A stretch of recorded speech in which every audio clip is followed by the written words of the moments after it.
titillate the juices. You know what? Woo!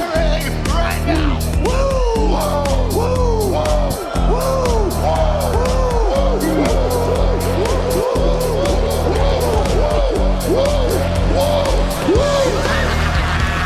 Dr. Hughes invites followers. Oh, let's see if they increase now. Me too. Yeah, wow.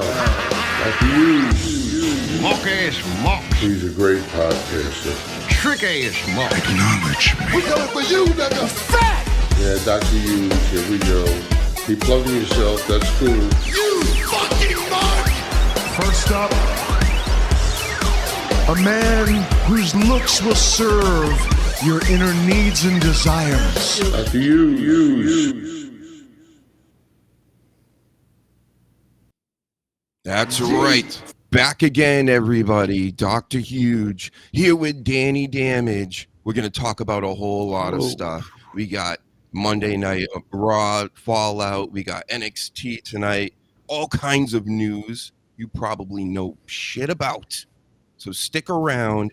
Get subscribing. Tell everybody about the show. Stop making me ask you. I'll stop asking when everybody starts hitting the buttons. Retweet this. If you're on X, that's awesome. Now go over to YouTube, watch it over there, subscribe there, because I need the watch hours. Let's go. Let's really pump this up and push us, Danny. Right? Don't you agree? Can you hear me? Big push. Yeah, sorry, man. My signal's That's going right. already. Just welcome to little old England's internet. That's okay. That's right. We're bringing you international superstar expert wrestling panel spokespeople. He's speaking, and he's a person, so he's technically a spokesperson for experts in wrestling, just like me. Right? Did you like that panel Saturday? Yes, it was very good. Thank you very much. No, it was. I enjoyed it. No, thank you for coming Did on, you? of course. Every Saturday, 2 p.m., we're going to be doing the Dr. Huge Show presents Pro Wrestling Expert Panel of Geniuses. That's just a tagline put on. It was a good number of people too. What's that? It was a good number of people. It wasn't too many. Sometimes people stick like 10 faces on there, and it's impossible to keep track. I've seen that before. Like, what are these people thinking? I've seen a podcast last night of 10 women on a screen, and I shit you not. Just scrolling through the YouTubes, like, who's getting all the views? Oh, clearly it's all the ladies, right? And they're all talking over each other. There was 10 of them. No, it was so stupid. Like, who thought of this as like an actual live stream? Like, they were just goofing on everybody, I guess. But hey, they were getting numbers, better numbers than the Huge. So fucking For now. what do you want? Wait until I get 10 women on at the same time. They're all going to be in this room playing with my toys, sitting on the couch over here. It's going to be amazing. In a paddling pool, water pistols.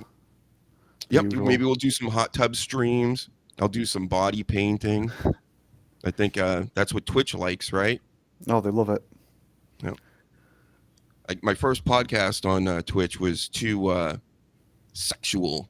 They sexually themed me. Now, like, they sent me an email and go, "Hey, everything you do now is sexually themed." I'm like, "What?" I'm like, "That's it, really?" Because I showed a picture of Rikishi's ass. I was going to ask if it was the hot dog. Or hot dogs.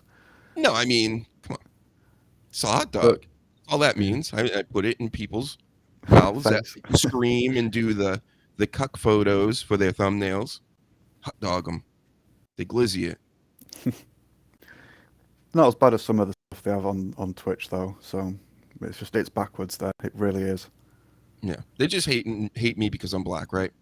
Let's talk about Finn Balor here, because this is what kicks off Raw, pretty much. I mean, Walter, I call him Walter still, Gunther. You may know him as Gunter, but he came out and he was wearing street clothes, which looks so weird to me. It looked like he was a dad. He looked like just a regular old dad in the suburbs, because then Judgment Day comes out and they're all way smaller than him and stuff, even though they're like 80 years old. And they look like teens. He looked like a dad yelling at teens. So it was like, he was all like, get off my lawn and stop skateboarding over there. No skateboarding over there. And they were like, oh yeah, old man, we got these. And they like held up their skateboard titles. And then they ran in the ring. They started beating up Gunther. Priest comes out.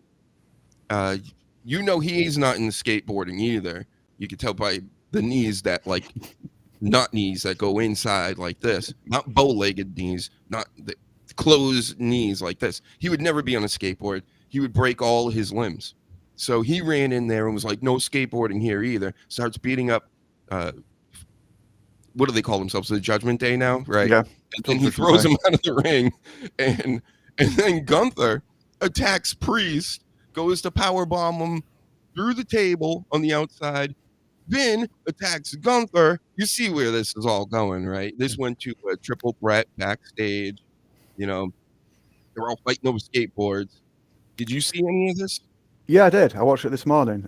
It did look like Walter and Priest were going to team up, but then, yeah, like you say, Gunther just turned around and just started beating on Priest anyway. So then, yeah, as soon as that happened, it's like, here we go, we're going to get a triple threat now. Gunther isn't as natural a face as he is a heel. He got there, and it's still tolerable and manageable, but he's just really not as smooth with his babyface stuff at the beginning of the promo. It got there eventually when he just started beating up Priest anyway, and it was just a free for all. But yeah, like you say, he was like someone's dad complaining about the kids on the lawn. What I've noticed online is there were a lot of people, they're not buying into Finn Balor, which is funny to me. I never bought into Finn Balor until he really joined the Judgment Day. I mean, he made a name for himself and stuff in NXT and came out of that or whatever. I wanted him to go back to NXT. It happened to work. Now he's back. He's a leader of a whole faction. I mean, even Liv Morgan, she's a champion. She's looking up to him. And she's like, oh, Dom, we can't do anything about this because he's the leader of the biker club, the fake biker club backstage. Mm. They're the Sons of Anarchy. We'll have to come up with a better name of that. But for now, essentially that's what they are. And he's the leader. So I'm buying into it. I'm shocked that some of the kids are like, no, he's still a charisma vacuum. He's like a mid-card guy at best. He could easily be champion with a faction behind him that have championships too. Yeah, the faction help him. The thing that puts me off Finn Balor is it's not his size. He can work really well. Excuse me. He can work really well. He can talk really well. It's all the stuff when he first came in, he talked about that he loves Lego. And ever since he's just gone on about he has this massive boner for Lego, that's all I can see now. It's just whenever he's in the ring cutting a promo, he can be as serious as he wants, but then I can just still see him sat on the floor playing with Lego like a child. And I can't get past that when I see him individually.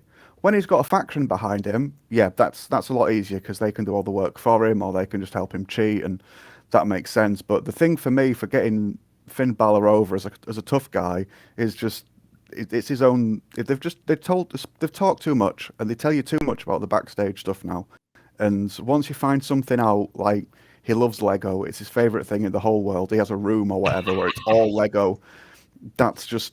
He's killed his own character essentially with that. For me, anyway. I didn't even know that because I avoid backstage stuff. As soon as I see anything that's like going to be a spoiler, I'm pretty good at that, actually. That's why I'm shocked by a lot of things. And people are like, you have a podcast talking about this? I'm like, yeah, I'm actually trying to be entertained by this. Do you think I'm going to be invested in their lives and stuff? I understand people do that, but not for me. It's just not my thing. What am I going to do? I agree. NFL too? I agree. It's just sometimes it's hard to avoid that stuff. It was something on the network when they first got the network out there and they were doing their own content, their original content. Just everybody with a story was like, "Oh, yeah, I'll do 10 minutes on the network." And Finn Balor's was how much he loves Lego. That was it. And it's like, cheers. There's your character gone for me now. I can't look at you now and not imagine you playing with Lego. Hey, at least he's not Kenny Omega, huh? Oh yeah, it could be worse. There's levels to that. Yeah. But I'm just saying, I can see why people don't don't buy into it. It's not the height, it's not the physique. Because I mean, he's shredded. He's still only like 5'10" or 11 or whatever he is, but he's still shredded. Yeah, the faction behind him will help him with this push, I think. So, Like, yeah, I let's see think what he does. at this point, he's 1,000 times better than Adam Cole. Just because, like you said, he's shredded. If you're going to be an average man, 5'11", 180 pounds or whatever, you better be shredded. And when Johnny Gargano, I mean, look at Ciampa. Ciampa looks the part. Oh, He's he's a a freak. smaller guy, I guess, but he doesn't look it and doesn't act like it. All the Gargano and Adam Cole, they're like some of your top guys. They have titles and they're going for titles. To get the fuck out of here with this. You know what I mean? Yeah. I understand Cole's it's an wrestling. embarrassment. Yeah, I get this whole, but I'm not like body shaming because they could go to the gym, like Yeah. fix it. Same thing with Kevin Owens. It's like, stop eating. Maybe do some enemies. It looks like it's all like right here. I had a theory a couple of years ago that Kevin Owens actually had lost weight since joining WWE. He'd got some time in the gym and he'd lost the gut. But because people knew him for having that gut, he just had a prosthetic. I'm still not convinced he's not got a prosthetic gut now, just because that's what people are used to seeing. Wow, maybe. Well, yeah, if he lost all that weight, people wouldn't recognize him anymore. It'd be like, nah, that was kind of like your gimmick. You were the everyman with a gut. I would respect him more if he wore one of those like 60-pound, 9-month pregnant fields to like prepare. And he's like, he's like Finn Balor in real life underneath. Yeah. He's got like the 8 abdomens over there, abdominables, I call them. And and then he wears that sack. I mean, it must weigh 100 pounds at least. So shit, maybe he's super over with me now. Talk me into it. It seemed like one of those silly things Vince would do. Like, I remember hearing that Sheamus wasn't allowed to get a tan at some point because Vince loved the Great White I thing. wouldn't let Sheamus get a tan. And if Vince had finally just employed Kevin Owens and been like, fine, I'll get that tubby little bastard from Ring of Honor. He can come and just whinge. If he'd paid for him to be like, no, your gimmick is that you're a tubby little bastard. I could see Vince being real petty and being like, no, you're not allowed to lose the weight. You have to remain a tubby little bastard. It amuses Sure, he had me. to beg him too. Yeah. Please don't eat more. And Kevin Owens like, okay, boss. Oh, I won't, because it'll change up the way the action figures look. And they won't have to add the accessory of the baby bump and all that. Kevin Owens, sorry, bro. You blocked me though, so you won't see any of this. So, congratulations to you. There's more I want to talk about this whole Finn Balor thing because he because he's in this triple threat match. That's what I wanted to say. The Saturday night main event where this guy is also going to be. Look at that. He's with us. I know you got to know who this guy is, right? Oh, it's Jesse. Bloody hell. That's right. Oh, yeah, he's come back, hasn't he? Oh, that's going to be interesting to hear. Yep. What do you think about my take from last night? I think Jesse Ventura looks amazing here in The Running Man, for the kids that don't know. One of the greatest movies of all time. But he looks really terrible right now. I'm sorry, Jesse. I'm one of your biggest fans, right? But you look like a crypt keeper at this point. Yeah. And it's scary. I don't like it. I think that maybe they'll get a hold of you backstage. They can, throw some soy sauce in your hair, some Kiko Man, and, flick it back. He's still got the mic skills, I believe. That's why they're having him do this. And I think he should crush it. I mean, shit, Vince should have used him a long time ago, but he's still all mad about him trying to get a wrestling union going like 1,000 years ago. Yeah, we'll see what happens with it. From what I've heard, Ventura can definitely manage just short bursts. But what is Saturday night main event? Is it an hour or 2? How long are they going? It better be 2. I mean, it's got to be at least maybe 2 or 3 because they just keep adding matches to it. Right. So we'll see. We might get one of the situations like with Jim Ross where He was really good for like, you know, in the later part of his career where he was really good for like 1 or 2 matches. But then when you have him on the whole show, you can just sort of like hear the fatigue in his voice, and his Yeah. energy levels deplete, and his quality lowers as well. Well, So I mean, hopefully they'll keep him short and sweet. with like Joe Biden out here proving that if you just pump him full of steroids and some drugs, you can keep a motherfucking going, you know, for days. But I think he's got more sense than the president right now, Jesse Ventura. Maybe. Yep. Well, WWE Labs cook up something good for Jesse.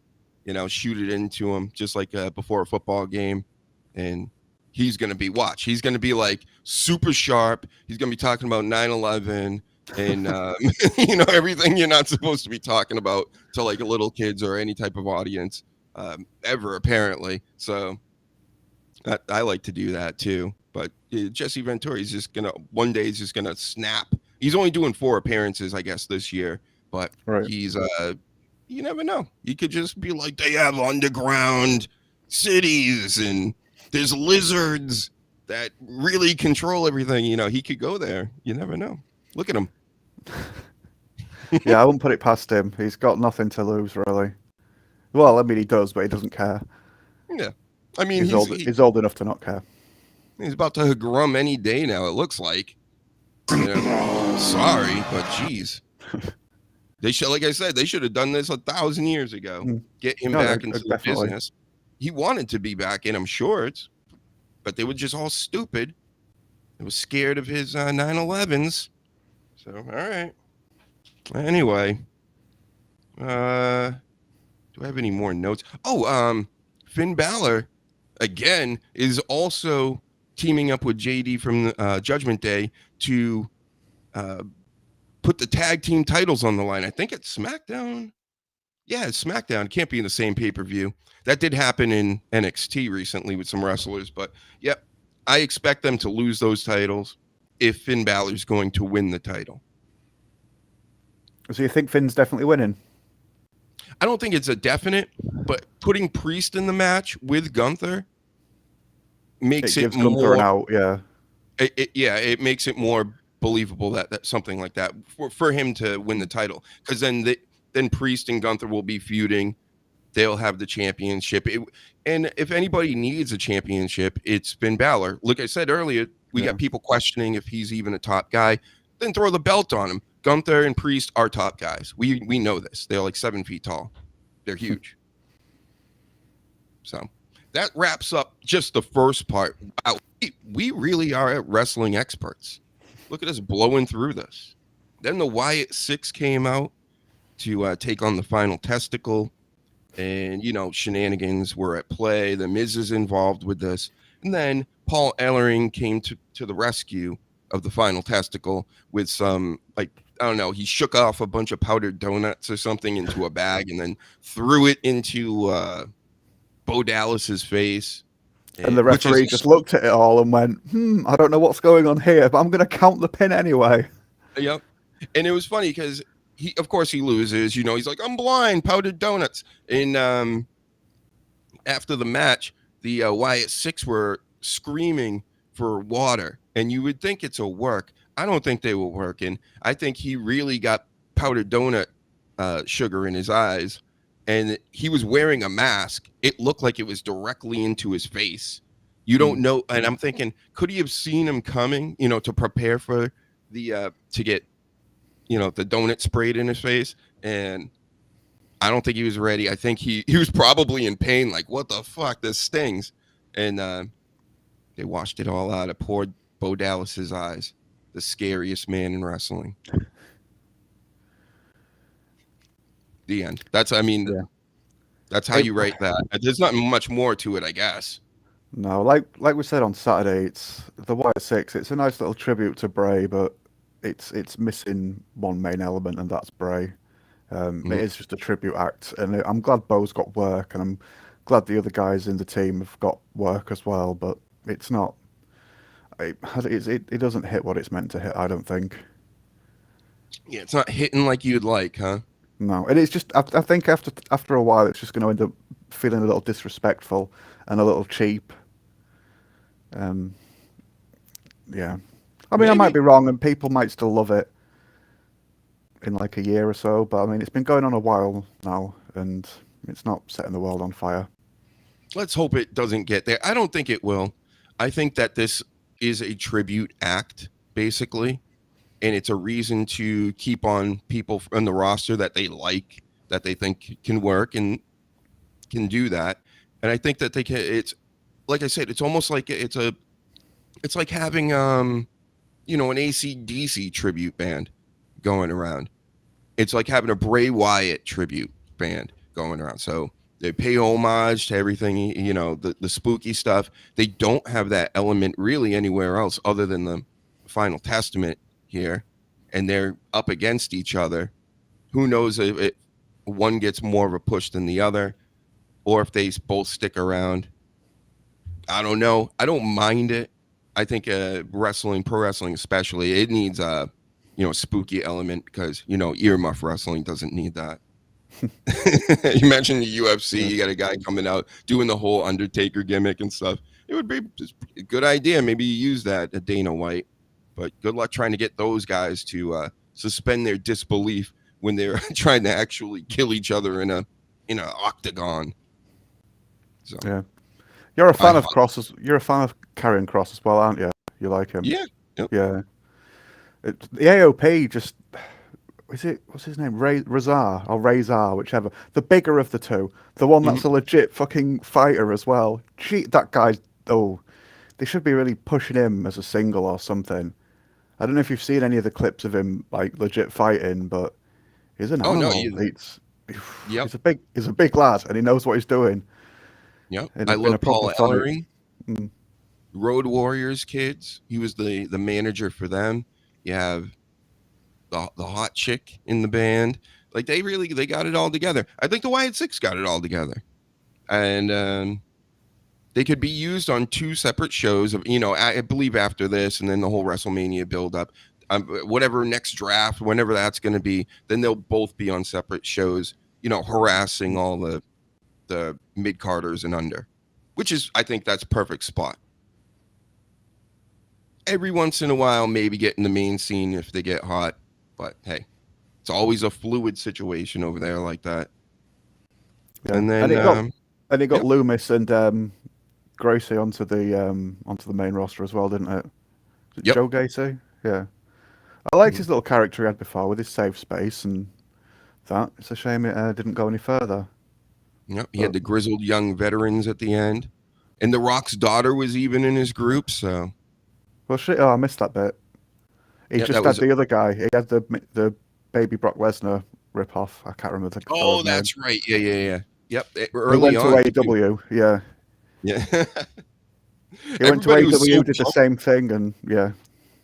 Yeah, he looked the part, man. He looked great. Is he still over there? Probably just getting paid to sit around. That's crazy. I mean, just like I totally forgot about that guy, and I'm like, that's right. He was at AEW too. What? I saw Stephanie Vacker on NXT. Never heard of her before. She was on AEW at some point. Like, everybody's been. Why would you showcase so many different independents? It just, like, give us Dean Ambrose every week. Give us whoever every week. You did it with Orange Cassidy though. Like, what the fuck? Are you kidding? It's the shits. The one guy I got to see every single week, even though I don't even watch, every time I turned it on, and it was usually at the beginning, and Orange Cassidy comes out. It's the shits. And I'm just like, this is your Seth Rollins 2015. This is your John Cena in the 2000s. He's the first guy that's going to come out. Really? Every week? Fuck's sake. It's not good. And it's still not got any better. Did you see the thing last week where they tried to poison him, and then FTR had to come and save him, and it's just like, that's fucking terrible. It's the shits. Yeah. Nobody wants to see that. I didn't know anything about it. Don't want to know about it. Even though I'm doing a wrestling podcast, I don't want nothing to do with that. I'm gonna watch it again this week. I'm taking notes again. and this may be the last time because, that first week was rough. If this second week sucks as bad as that first week, and I'm not saying it's like all the talent's fault or it's the whole set. It's not pleasing to me at all. The way it sounds, the way it looks, I'm big on those things. I'm a child of the 80s that got to watch TV all the time, and I get it. And I've grown up long enough. I've seen enough content, as the kids call it, of all kinds. I get it. They don't got it. WWE, just do what the WWE does and then try to elaborate on it. Doesn't it make sense? If you want to play basketball, go watch Michael Jordan play. That's how you do it. You want to cook well, go fucking, watch a guy that cooks well. Probably not Gordon Ramsay, but you know what I'm saying. Go watch Gordon Ramsay. Yeah, Except, and improve on what they're doing. The thing with WWE that AEW could very easily beat them with is, apart from the pay-per-view, and even the pay-per-views with WWE, they have like a 20-minute block where they have adverts in between matches. When you watch the television, there's just delays and stalls in the storytelling, and the flow gets disrupted so many times because they can't help themselves. But like, let's quickly ram another 5 or 10 minutes of adverts in here, and it's like, but somebody was just about to say something, or somebody stood in the ring waiting for their opponent to come down. Why don't we do this before that, or wait till the match finishes and then do it? Or you can get to the main event from Raw later, but there was like 10 minutes left on the clock for that, and they started the match and then went to commercial, and it's like, do the commercial first. Do you know what I mean? It just ruins the flow and the storytelling. It's fucking terrible. Hello, good evening, Slays. The Sleaze is in the house. Pro Analist here, of course, as always. Coach is in the house with us. Look at that. It's 2 hours. He's telling us. He's letting us know everything. Wait till Alexa gets back. That was about Saturday night. 2 hours. Yeah, and then we get Alexa back. Oh, man, I love Alexa Bliss. I was one of those creepy people that said she was like my wrestling girlfriend. But right. I think we all know I'm joking. Some of them other people online, on the other hand, we're not joking about it. No. Yeah. And I mean, I did actually meet her. She breathed the same air I breathed in an elevator. I don't know if you know this story. I know you're new to the Dr. Huge universe here, but me and the Sleaze were at Mohegan Sun, the casino, which is the best place to go watch wrestling. You get a hotel room, right? You bang the Sleaze after. I get it. No Diddy. No, I'm kidding. But no, you can go gamble. You can go eat. You can do whatever, right? And we go there. A lot of the celebrities will show up. Gronk was there in a party bus the last time we went. We see the wrestlers walking around. Everybody's got their titles and walking around. And Alexa Bliss got onto an elevator with me and the Sleaze. And, of course, true analist journalist, I had to make the most out of the situation. She was in a trench coat, all covered up, after the match. Like, I'm just going to my room, I'm going to change in the room and all this. And I said, have Kevin Owens block me for one. Yeet. And I'm on this floor. Yeet. And this was well before she was prego and married. And gross now because of it. So that's the story. Right? Is Dr. Huge going to be in the next draft? I should be. It should be. Why not? I mean, I've seen some of the people they've drafted, and do you see him there anymore? So I don't think Raw or SmackDown are picking very good these days. Maybe they need me for that. I should take a GM role. Adam Pearce is fine. Nick Aldis is fine. Give me a position above them, and we can do this. And she was tiny, very tiny. Aren't they all these days? I'm sure if we saw Adam Cole, it'd be the same situation. He'd be in a trench coat, his underwear as well. I'm sorry, Adam Cole. I know I goof on him the most, I guess, at this point. He's orange and yellow, and oh man, he deserves it.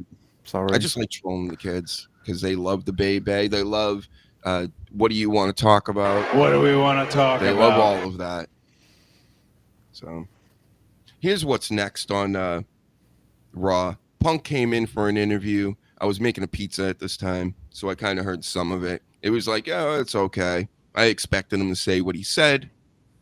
Then Rollins came out later in the evening and cut a 5-star Meltzer promo like he pretty much always does. And I don't, everybody's kind of become lackadaisical with this Seth Rollins just killing it, cutting promos, especially against CM Punk, 5 stars. He's great on the mic. He is, but he's just when he comes out with those outfits. What did he look like tonight? I wrote down. He looked like I can't remember which bloody character it is. One of the Muppets. He looked like Animal from the Muppets. Oh, it's like halfway through a transformation. That was the Cookie Monster. Sorry, and Cookie Monster's blue It was character. Cookie Monster color, Yeah, for sure. It looked like he was the Cookie Monster transforming from the Cookie Monster into a human, but it got stuck halfway. So I like his approach where he's like off his head and it just comes down like flying like an aeroplane, high-fiving all the fans. But then he gets in the ring and tries to be really serious, and he just sounds to me comes off like Al Gore, where he's like so ridiculous and he's like, I'm super serial. Come on, you guys. And it's like, you look ridiculous. You act like a bell end. I can't take you seriously. Now you've decided you want to be serious. Yep. So I'm with you. I think it's a bit distant. It's a bit too just much get him back distance. to old Rollins. Old Rollins would be the perfect gimmick right now. Even if he wanted to dye his hair again, of course he's not going to do all that. They think, oh, that was just a phase, and now we're on to the next thing. But like, do something similar. Like, at least stop wearing the funny outfits and everything, and then your promos would mean more to more people because he's killing it with the promos. Like I said, specifically about CM Punk too, and he carried the whole company in 2015. 2015 Seth Rollins should be on like a Mount Rushmore. I don't think people give him enough credit because like there was a ton of people at that time that were hurt. He was dealing with the storylines from Vince McMahon and everything going on with, and he still managed to be like the best. Who was a better Weasley wrestler than him the past 20 years? You know, like he was the best. He had the J&J security. He had the authority on his side over here, and he had the voice and the look to do all this. But yeah, now he's still doing it. It's just the package of it. It's like you look like your wife. That's basically, you're dressing up goofy on purpose. We get it. He looks like when he dresses how he dresses, he looks like when he gets into the ring and cuts a promo, he should start doing the John Moxley thing where he's coming back and forth and he's just like swaying and like, oh yeah, I'm gonna do this. And Moxley does this thing with his shoulders like he's got a spider stuck in his jacket or something, and he's like trying to get the spider out of his coat, and he's like, it's a bit like Jack Sparrow, but Johnny Depp sort of like characters. And if he came out and spoke like that, then that'd match the outfits, I think. But then, yeah, like I say, when he comes out looking silly, you expect him to sound silly, and it's like, oh no, he wants us to take him seriously. But then he's going to pretend he's an aeroplane again and fly around the ring and up the ramp and high five everybody. But I mean, no, you're absolutely right. He carried that company for a while, and when he was just out of the Shield, the management really wanted to push Roman Reigns like all the time, obviously, and make him look really strong. Ambrose, they were trying to sort of like rehab Ambrose because with the right guidelines, Ambrose / Moxley can be a good wrestler, I think. But in AEW, just the problem is he's just got no guidelines, and he's just told to do whatever you want, as many times as you want, repeatedly. So it's just shit, middle finger, just, and it's just really bad judgment on his behalf, and there's nobody there to be like, actually, don't do that. But if he came back to WWE, they'd be able to manage him, I think. But he's never going to do that now. He enjoys the freedom, and yeah. But Seth, yeah, you're right with Seth. He's worked hard, and he does deserve to be praised a lot more than he gets, to be honest. Oh, fucking hell! There he is. That? So you said that's what Jason Voorhees without the mask. That's John Moxley. Everybody, sorry, Moxley family. But you've got yourself a winner there, Renee. That's it's a right project to fix up. I bet you're really happy. I bet you're really happy you've got that bad boy crush, obsession, whatever the bloody hell's wrong with her. Yeah, there's a proper fixer-upper there. Nobody hotter than her back in the day. She was the 10 out of 10 right there. Right, Sleaze? Yeah, he knows. Sure, he's watching. Don't disrespect the good name of Jason Voorhees. It wasn't me. It was a Sleaze. He did it. I didn't say you look like Jason Voorhees, and I'm sure I didn't even say that you HB nose hairs looked like Leatherface. That's probably why he blocked me. And I know he's seen one of these shows on the Twitters and was like, block. I am not Leatherface. But yes, Renee, 100%, 10 out of 10. No. Well, back then. Probably more like 8 out of 10 now. Sorry, Mox. But you're no pretty lady either, so. But it's not just appearance, though. It's mentality as well. Exactly. Yeah. At first, it was like, oh yeah, she's maybe just like, she loves the guy and she knows he could do better, so she's just putting some time aside for him. But then he's just gone to AEW and he's like pizza cutters and then all them bloody spikes in his head that he just showed, and she's just like, yeah, I'm gonna let him keep doing that and we're just gonna steam along, and he's gonna get an infection or he's gonna bleed to death one day, or I don't know, or he's gonna get into a ring that actually does explode and it doesn't just go. Pleh. Oh my goodness! Fuck knows, but yeah, she seems like a great lady. It's just Moxley. Real, she's out of her mind. She must be nuts. She's actually has to stick around in wrestling now. You really think that? I don't know. To me, she could just pretty much get any job in the media she would want. Like all the ladies that they have doing all the sports shows, doing everything out here. Yeah. Now she's stuck with AEW. With Moxley getting stabbed in the head, looking like Jason Voorhees. I mean, come on.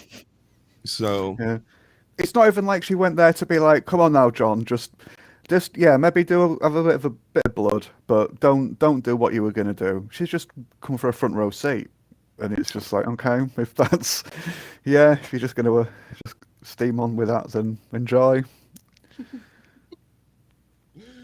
All right, so what else happened? Oh, well, I didn't finish the, Rollins is out here looking funny and looking like a maximum male model, and Mugatu from Zoolander. And then he what does he do?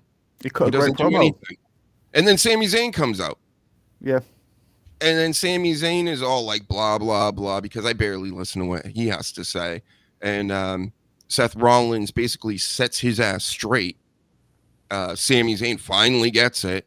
Like, oh, I'm a dickhead? That's right. I thought about it. I am a dickhead. And then Seth Rollins is like, cool, you figured it out. Left the ring and then said, you need to take care of Drew McIntyre. Don't worry about what the fuck I'm doing. You worry about what you're doing. And then Drew McIntyre comes out and kicks Sami Zayn after Sami lets us know that he's going to be at Saturday Night Main Event. And he's going to have a match with Drew McIntyre because they don't like each other now because, Drew McIntyre keeps attacking him. They replayed Drew's little promo, his little vignette package, which was nice. I didn't see it last week, but I saw it this week. Just like reintroducing, saying that he's going to have to come back and build a team or something because they're rehabbing Roman and they shouldn't be doing that. But yeah, we'll see what happens. That looks good. What was the talk about him? It was like Drew McIntyre teaming up with just basically all the outsiders of the USO groups and all that. We talked about it Saturday, I believe, but it sounded really good. If you had a whole big anti-bloodline faction, that's what it was. Yeah, it's just when people set up a faction just for one brief feud or one part of the feud. But then you can sometimes get, what were they called? The League of Nations, was it? Oh my God, they were terrible. Yep, the League of Nations. It was the League of Nations. That was for Roman, I think, wasn't it? Was that No, that was Wade Barrett, Rusev, and... Yeah, but why did they form? They formed to take out Roman. I don't know why they formed. I think they were feuding with Reigns, and that's why they set it up. But yeah, that was just a brief... It was, Sheamus, Wade Barrett, Rusev. Yeah, old Reigns was hard to like. Like they didn't make him easy because they just really go, here's the next guy. This is the next big guy, and like he didn't really prove it to anybody like that. Like in my opinion, the kids loved the Shield and all this. The Shield they were all right, they were cool. I'm sure to them it was like the NWO and DX and all that stuff when they were popping off, but I'm telling you, it was nothing like that. It was nothing like that. The NWO DX stuff was way crazier, and yeah, in general, Roman Reigns wasn't that big of a deal. If you took the whole Shield, it's Seth Rollins, Roman Reigns, and Dean Ambrose to me, if you're actually going by just strictly like their work. Because look at all the push that WWE gave to Reigns instead of Raw. And they gave a good push to Rollins too, don't get me wrong. But look at what Rollins did with it compared to Reigns. It took Reigns forever to get over. Like, if you really had that much talent, you should have been over like us. Oh, yeah. And not rest on your, hey, I'm handsome. Okay. Same with the recent thing, though. Yeah, he's better now when he came back a couple of years ago as a heel, but he's really been WWE have really wanted him to get into Hollywood. They got him the new teeth, and they've just been pushing as much sort of like emoting and just slow pace, sort of like facial storytelling, and just showing, hey Hollywood, look, this guy can pull the faces. He can do it just like The Rock, and he's a bit younger. And no one's bitten. No one signed him up for it. Well, as far as I know, they've not signed him up for anything, which is why Roman Reigns is still in the WWE, and he had the belt for as long as he did. And then every match was like a 50-minute like showcase of all the different faces he could pull and the different voices he could do, and it's just like, yeah, we get it. We need, they want you to go to Hollywood, but that's getting in the way of our wrestling now. And fortunately, they fixed it a bit. Cody's got the belt instead now, which isn't better in my opinion, but most other people do prefer Cody. Like the kids prefer it, I think. So yeah. Roman Reigns, especially at the beginning, he's gotten a lot better now, but it's taken a long time. He's the Liberty Bibbity guy on the car insurance commercials over here anyway. It's like a stupid young good looking actor with the voice, and they keep trying to feed him lines, and he's just like Liberty Bibbity. And they're like, that's like nothing even fucking close to what we're trying to get you to do, But come on, Roman Reigns, you kill it a little bit more is all we're saying. You're killing it. You've been killing it, but with the push you got and everything else, John Cena to me is still better than you. I mean, I'm talking like hugeness wise and pushing wise. I know the business is doing as great as ever, but I give that more credit to writers, staff, there's technology, everything else. Like, of course you're going to be bigger right now. Put Cena in this era, put Hulk Hogan in this era, they would all be way insanely huge. So Cena, that. Okay. Yeah, Cena was out there on his own a lot, like trusting his instincts and calling stuff, whereas Roman's got Heyman, or he's got an Uso, or the referee specifically like knows a lot more about the business than Roman does, so he could guide him.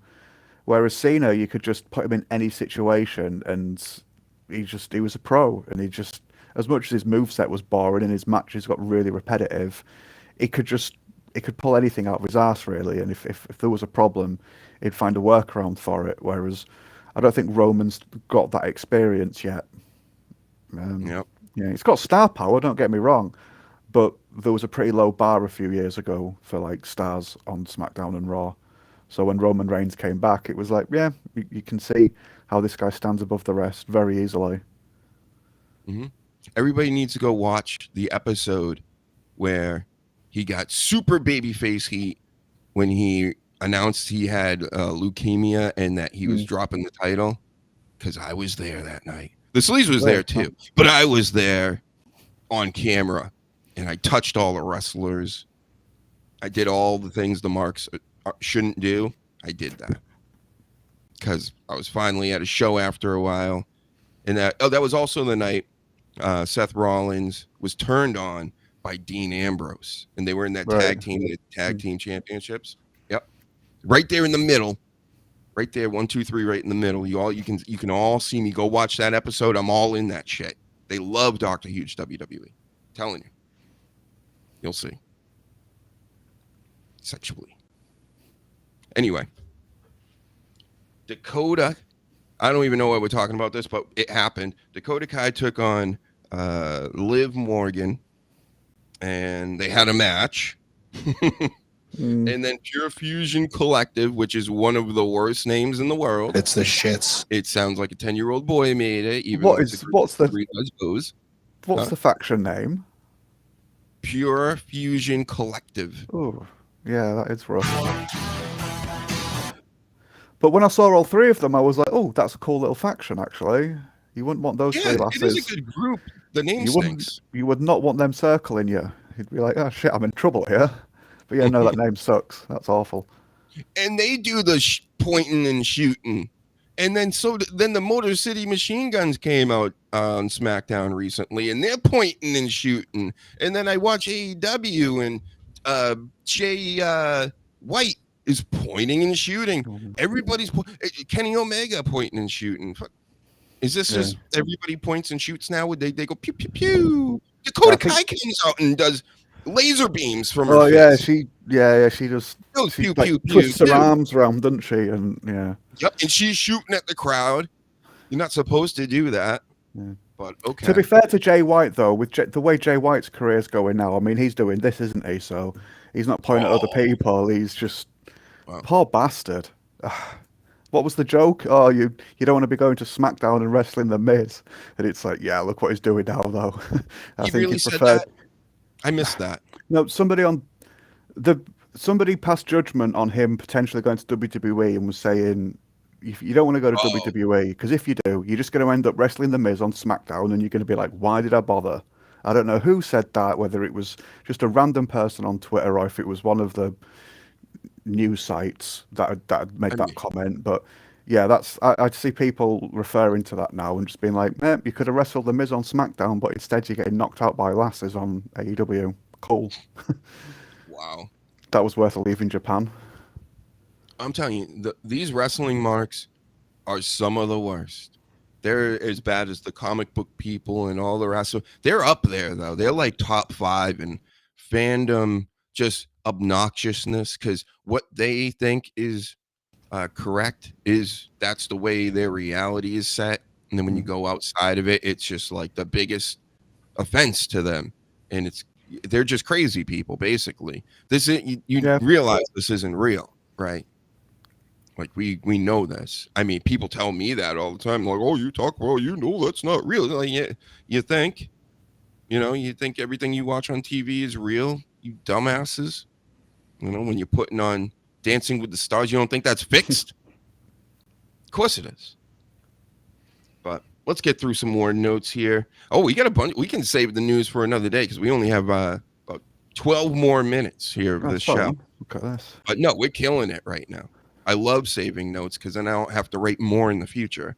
So we got the New Day. Where's the New Day? Let's just click through them all. There's Finn, Jesse. There they are. Look at them. What did we do? What's the big deal? And that's what they did. They basically came out. They did something smart. This is Xavier Woods. That's a good mind right there, Xavier Woods. You take the camera out with you. You do the walkout thing that they seem to do once a Raw now. And you do it. That way it amps the crowd up even more to go, oh, okay, we're going to boo for this camera. And they did. It leaked over into the ring, which was perfect for their promo, which was like Kofi Kingston. He's been killing it with the lines lately. He's hilarious, by being a bad guy because it's so out of character.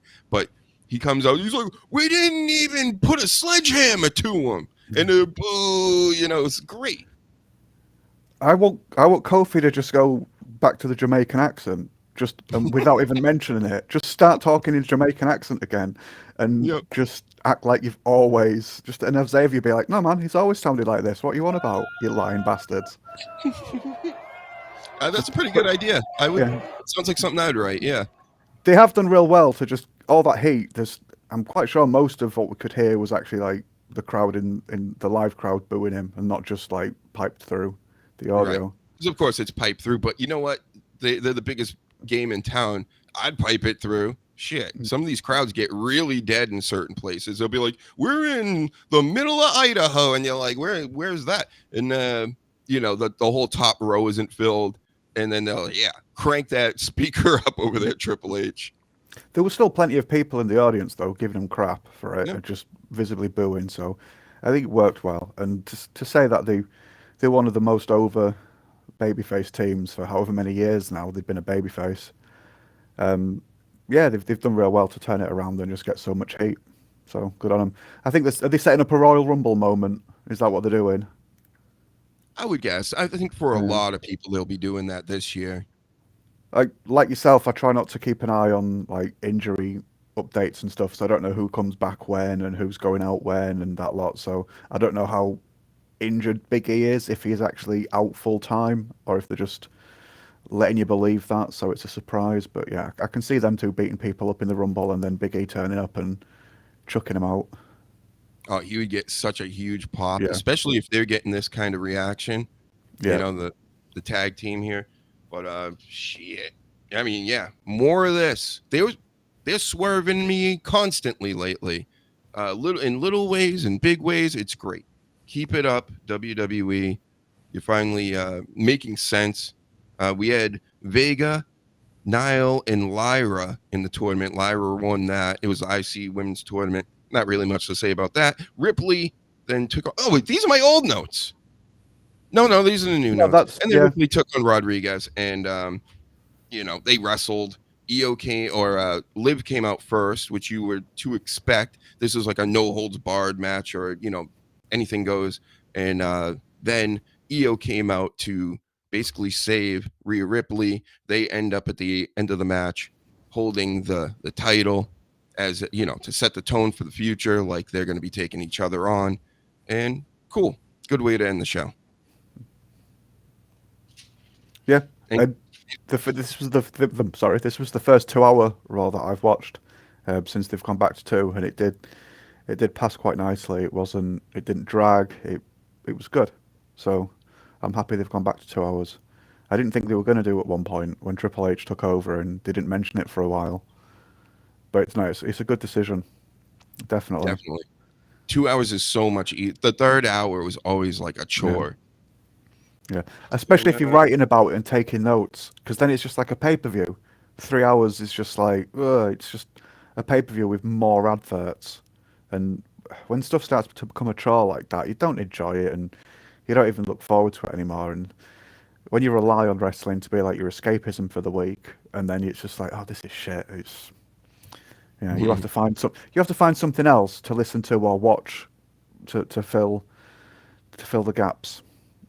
It had to be because the West Coast is 3 hours behind the East Coast.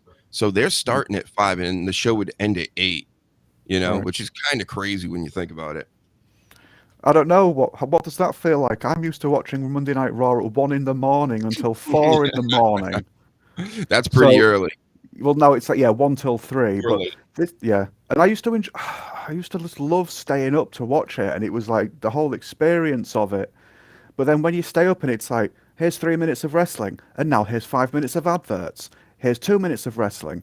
Here's 6 minutes of adverts. And it's like, man, I can't stay awake with this. I'd end up just falling asleep. And I know they shouldn't just worry about the British or the foreign audience, but it's just stifling their own sort of like ability, in my opinion. And just it derails the momentum and the storytelling. So the sooner Netflix starts and the sooner they sort of like have a format similar to the pay-per-views, where once the match starts, that's the match started and going until it's finished. And then you can smash adverts for 20 minutes, because then I can go for a piss or make a drink. But when it's just chopping and changing and stopping and starting, it's not enjoyable to watch, I don't think. Yeah, So that's totally the advertisers too. I'm sure any content provider would give you 15 minutes, like Howard Stern used to do that. Like he would go take a break and it could be 15, 20 minutes, but then he'd come back and do 2 hours like straight. Yeah. So it's like, it was totally worth it. So, but the advertisers are going to be like, no, we need to drill this in people's heads and we know people will leave, so. Yeah, I get you. I'm not stupid. I obviously understand you need advertisers to get some money coming in, but when you put the advertising first and it ruins the program you're actually there trying to watch, it's counterproductive. And WWE have never been good with balance with that, and they'll just smash as many adverts as possible. When they have the matches where it's like this match is sponsored by, I don't know, Mortal Kombat. Mortal Kombat was one of them. They had the Mortal Kombat logo just like all over the arena. So if you were to watch back in a couple of years that specific match, you'd be like, what pay-per-view is, what show is this? Is this the Mortal Kombat show? What? Because they were too busy putting the Mortal Kombat logo on. There was no WWE logo or no banners that were thematic for whatever pay-per-view it was. So they'd lost their own identity and they'd put the advertisers first. And it's just like, that's way too far. Like I say, have some advertisers, have some sponsors by all means, but yeah, when you prioritize them, it pisses all over the people that have actually paid to come and watch it, I think. Remember the Mountain Dew Bray Wyatt LA Knight match a few years back at WrestleMania? Yeah. Wow. They had a couple of things like that. Rey Mysterio, because of his colourful attire, they like to give him the strange matches where it was like sponsored and had like different colours everywhere. I can't think, it was a candy company. That was one of Ray's. I think he did do a Mountain Dew match. But I think there was match. Yeah. But Everything Ray, was glowing. It was just like, yeah, all right, you know. and then they did it with LA Knight with the Slim Jims, but it wasn't quite as offensive. All the signage for Slim Jim, it wasn't, because it wasn't like 3 bright, painful colours. And then everybody remembers this one, the Great Balls of Fire. Oh, Wow, that was the name of the pay-per-view, Great Balls of Fire. Yeah. Really? With the balls. They actually had balls of fire. Shit. Brock and Joe, I think that one. I think that was the main event. Samoa Joe and Brock Lesnar. That's why I love Vince McMahon, is for certain things like that. Like, that was harmless. It's kind of like, if you're going to watch it, you're going to watch it. It really doesn't matter what you name it, but to call it Great Balls of Fire, man. With the logo. And then having the balls there, yeah. And he was good. But shout out to you, Vince. R.I.P., right? Let's give him a rest in peace. There we go. Her Grum, doing it properly. But that will do it for us tonight. Thank you again, Danny, for coming on. We're about to go watch some NXT. He's like 5 hours ahead of us, so he's going to be watching NXT until the early morning, I'm sure, right? Well, it's 1 a.m. now, so we'll see. Yep. I'm a bit wired, so I'm probably not going to go to sleep tonight. Yeah, well, thank you for coming on again. We'll see you Saturday, maybe. We'll have you back on Saturday if you're around. Great. We're going to get another panel together. I got to start sending emails and links to everybody. And we're going to be talking wrestling then. We're going to be talking wrestling tomorrow night and the night after that. And we'll keep this train rolling on. So like, share, subscribe. Definitely hit the buttons. Go over to YouTube. I need watch time on YouTube. Go to YouTube. Subscribe, Dr. Huge Show, Dr. Hugenstein, all that stuff. And we will talk to you later. Good game, sleaze. Everybody have a good night. Bye. Thank you.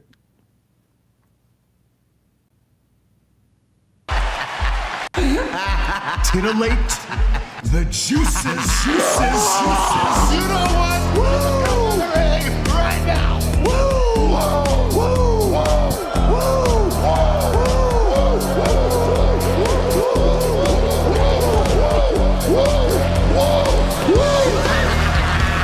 Dr. Hughes invites followers. Oh, let's see if they increase now. Me too. Yeah, wow. Dr. Hughes. Mock ass mock. He's a great podcaster. Trick ass mock. Acknowledge me. We coming for you, nigga. Fat. Yeah, Dr. Hughes, here we go. Keep plugging yourself, that's cool. You fucking mark. First up, a man whose looks will serve your inner needs and desires. Dr. Hughes. He looks like a broke ass, sexual.